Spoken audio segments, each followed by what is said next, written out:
El Codi de les bones pràctiques bancàries. És un codi que sorgeix en l'any 2012 amb la crisi, però que encara està vigent, encara s'aplica. Hem tractat en un altre vídeo de la dació en pagament dels deutes hipotecaris. La dació de la vivenda per pagar tots els deutes, i és una de les coses que aquest codi estableix. És un codi en el qual al principi només havien adherit unes 5 entitats bancàries. Avui en dia ja són 87, i és bo. En què consisteix aquest codi i com s'aplica? Soc Josep Ruaix, advocat, col·legiat i CAP 21.814. En aquest canal de YouTube vull compartir amb tu la meva experiència perquè d'alguna manera et sigui útil en la vida.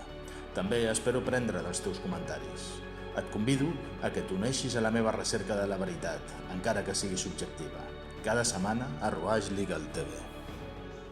El codi sorgeix en el 2012 i sorgeix arrel de la crisi, on molta gent, tal com diu textualment a l'inici del seu preàmbul, que Espanya travessa una profunda crisi econòmica des de fa 4 anys, durant els quals s'han pres algunes mesures encaminades a la protecció del deutor hipotecari, que, no obstant, s'han mostrat insuficients per pal·liar els efectes més durs de la crisi, els efectes més durs sobre les famílies que es troben que no poden fer front a les seves obligacions hipotecàries i perden la seva vivenda. I arrel d'aquí és quan es proposa a les entitats bancàries, a les que també tots els ciutadans hem ajudat, que flexibilitzin les seves condicions. De fet, aquest codi, en el seu article primer, diu que té per objecte establir mesures conduents a procurar la reestructuració i la refinanciació de les deutes d'aquells que tenen extraordinàries dificultats econòmiques per poder pagar-les i flexibilitzar tots els procediments d'execució o reclamació d'aquestes deutes.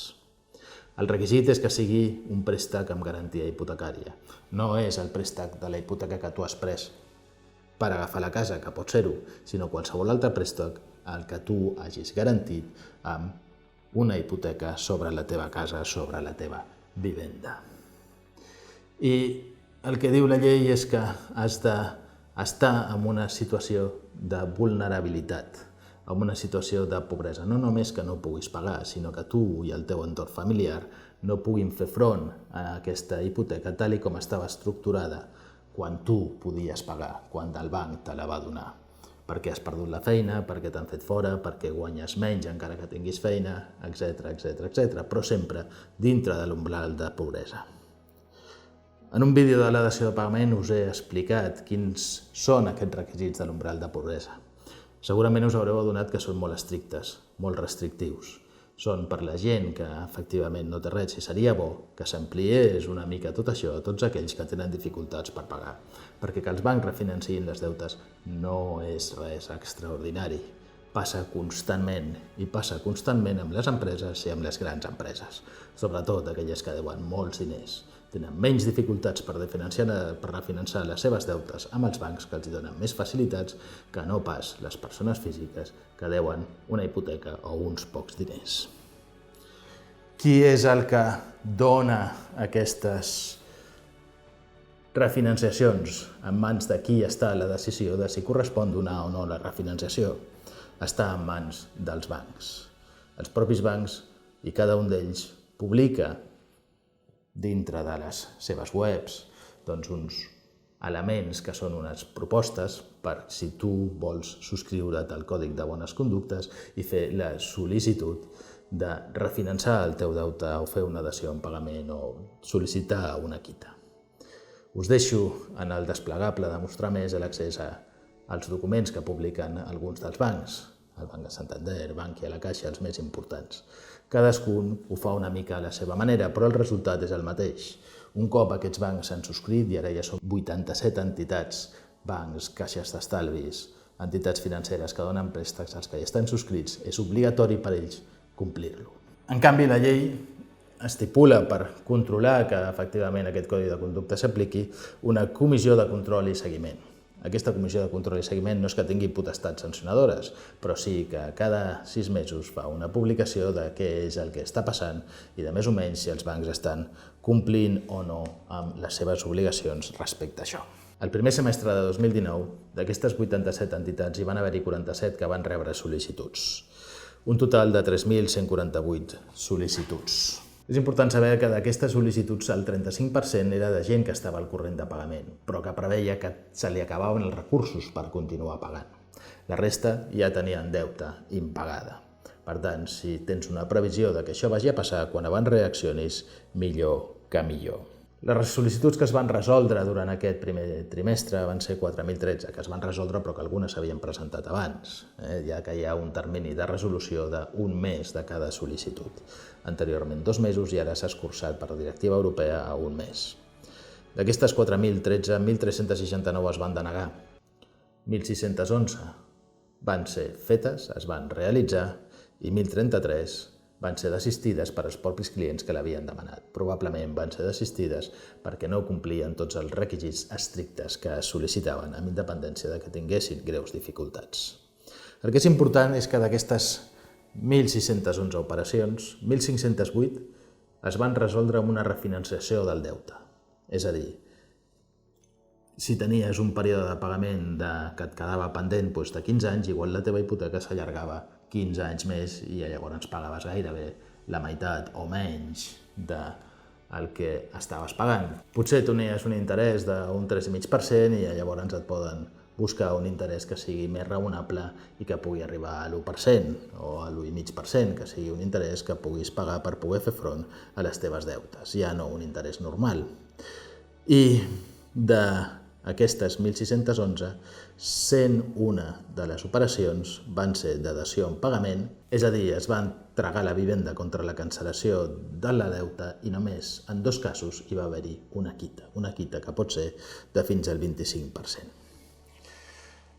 Si mirem els resultats globals des que va sortir la llei, hi ha hagut 115.000 sol·licituds. D'aquestes 115.000 sol·licituds se n'han resolt favorablement quasi 58.000.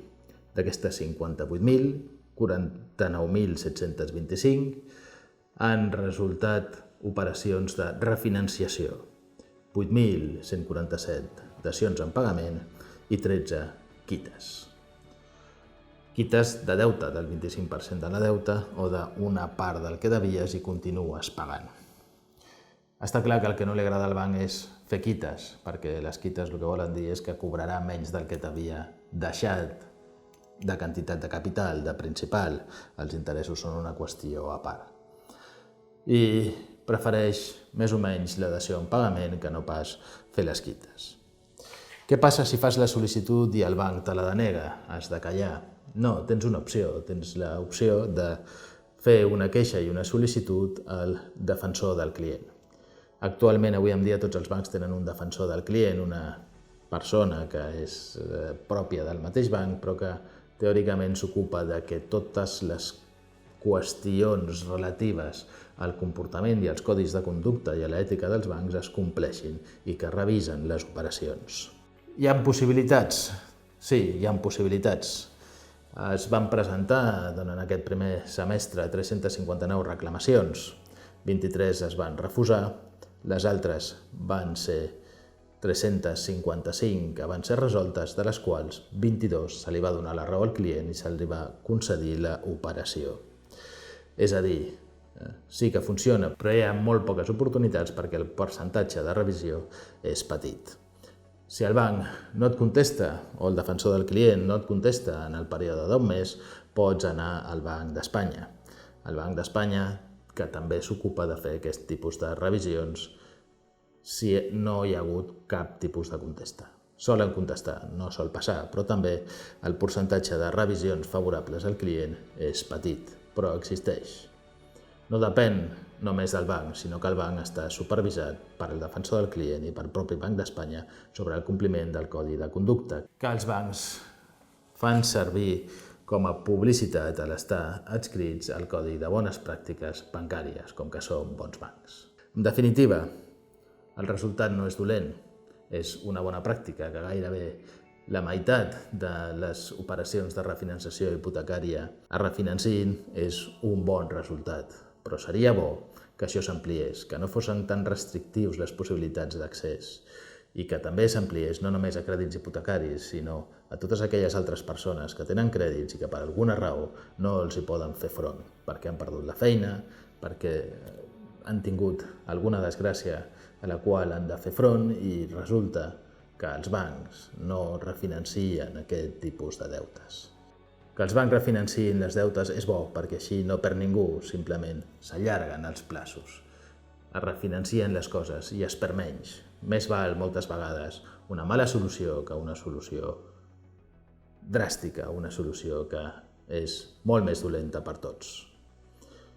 Suposo que haurem d'esperar una pròxima crisi brutal perquè això passi. Si t'ha agradat el vídeo, subscriu-te, dóna-li al like, dóna-li a la campaneta per rebre les notificacions dels nous vídeos i si tens comentaris o dubtes, posa'ls, te'ls resoldrem el més aviat possible.